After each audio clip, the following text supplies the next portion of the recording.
अब देखो यहाँ पे कुछ इस तरह है कि आपने एसएसएल जो हमारे पास डेटा लेके जाता है, वो डेटा सबसे पहले क्या होता है, इंक्रिप्ट होता है। वो क्या होता है, इंक्रिप्ट होता है। इंक्रिप्ट का मतलब होता है मीनिंगलेस होना। वो डेटा जो होता है मीनिंगलेस हो जाता है, जिसकी वजह से वो हैकर को समझ नहीं आता, या कोई भी इंट्रूडर होता है उसको समझ नहीं आता। ठीक है, अब आपको बोल रहा है कि भाई हमें बताओ कि किस तरह एसएसएल जो है वो सिक्योर कनेक्शन बनाता है। तो now let me just straight forward right this thing for you guys कि किस तरह स्ट्रेट फॉरवर्ड कनेक्शन बनाता है। तो सबसे पहले आप बताओ कि SSL is a security protocol, सही है? तो आप यहाँ लिखोगे SSL is a security protocol. आप लिखोगे सिक्योरिटी प्रोटोकॉल होता है, आपने कहा हमें पता है भाई सिक्योरिटी प्रोटोकॉल। तो सबसे पहले होता क्या है कि SSL is a security protocol. Web server जो होता है वो रिक्वेस्ट करता है, request the web server to identify itself. अच्छा, अब इटसेल्फ किस तरह ये अपने आप को आइडेंटिफाई करवाता है? तो आप ये लिखोगे कि web server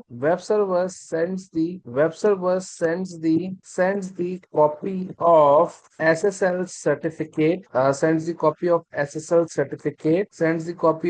certificate to the browser. वो ब्राउजर को अपनी एसएसएल सर्टिफिकेट की कॉपी भेजता है। सही है? अभी देखो हमने यहाँ पे क्या सीखा, यहाँ पे एसएसएल के बारे में पूछ रहा था, तो गौर से सुनो। एसएसएल एक सिक्योरिटी प्रोटोकॉल होता है, हमने पहला पॉइंट यहाँ लिखा। फिर हमने कहा कि हाउ दिस प्रोसेस, किस तरह ये प्रोसेस करता है। तो आपने कहा वेब ब्राउजर रिक्वेस्ट करता है वेब सर्वर को, भाईजान पहले अपने आप को आइडेंटिफाई करवाओ। तो वो अपने आप को आइडेंटिफाई करवाने के लिए क्या भेजता है? Web server sends the copy of SSL certificate. SSL certificate क्या होता है? जब भी आप किसी वेबसाइट को किसी सर्वर पे लिस्ट करते हो, तो वेब सर्वर एक unique certificate generate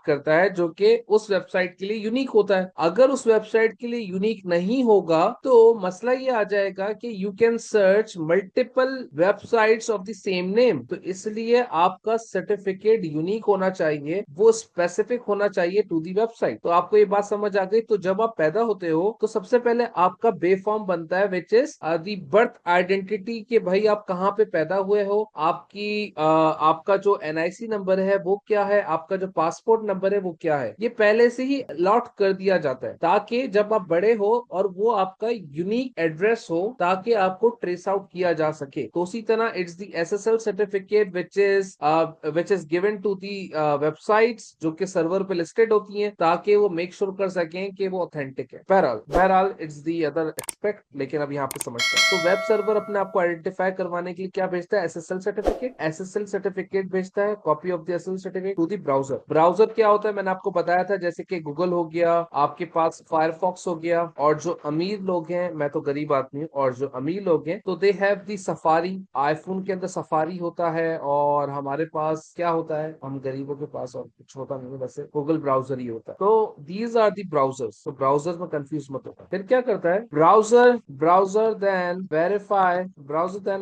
the certificate. Browser verify करता है सर्टिफिकेट को। इफ वैलिड, अगर वैलिड है, देन कम्युनिकेशन, देन आप यहाँ लिख सकते हो कि दोनों तरफ फिर कम्युनिकेशन स्टार्ट हो जाती है, या द ट्रांजेक्शन विल बिगिन, आप ऐसा कर लो। देन दी ट्रांजेक्शन या देन दी इंक्रिप्टेड ट्रांजेक्शन कर लेते हैं, और अच्छा, then the encrypted transaction will begin. तो आपने देखा, तो आप इसको किस तरीके से सोच सकते हो। आपने फूड पांडा पे कुछ ऑर्डर किया, तो फूड पांडा पे अगर आप लेस देन 10,000 ऑर्डर करते हो तो वो आपसे कुछ इतना वेरीफाई वगैरह नहीं करता। लेकिन अगर आप मोर देन 10,000 कुछ फूड पांडा से कभी ऑर्डर करो, तो आपने देखा होगा वो आपको चेक करता है। वो पहले आपको प्रोटोकॉल भेजता है, जैसे कि आपकी जो भी बैंकिंग ऐप है या आपने कार्ड से पेमेंट की है, तो आपको एक ओटीपी भेजता है। तो जब वो एक एसएसएल सर्टिफिकेट से वैलिड होता है, जो कि 10,000 की ट्रांजेक्शन तक है ऑलरेडी, लेकिन वो फर्दर ऑथेंटिकेट करता है जब आप 10,000 से ज्यादा उस पर कुछ मंगाते हो। व्हेन यू आस्क फॉर 10,000 और मोर, तो दे